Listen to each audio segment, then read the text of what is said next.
ఏమన్నానండి? సత్క్రియలు చేయడానికి ఆసక్తి కలిగి, సత్క్రియలు చేయాలని ఆసక్తి కలిగి ప్రజలందరి కోసం తన్ను తాను చేసుకుని ఆయనంట ఏమైనాట తన్ను తాను సమర్పణ చేసుకుని ఏమైనాటండి మన కొరకు అర్పణ చేసుకున్నాను. ఎందుకు చేసుకున్నాడు తెలుసా? మంచి క్రియలు నీ యందు చేయాలని, మంచి క్రియలు కలిగే వ్యక్తిగా దేవుడు నిన్ను చేయాలని తన్ను తాను అయినట సమస్తమైన దుర్నీతి నుండి మనల్ని విమోచించను.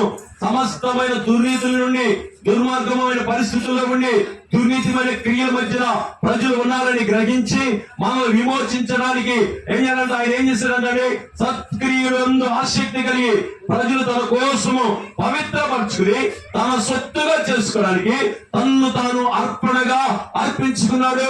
దేవుడు తను అర్పణ చేసుకున్నాడు కనుక, అర్పించాడు కనుక తన ప్రజలు పరిశుద్ధులుగా మారారు. తాను సొత్తుగా మారడానికి కారణం తెలుసా?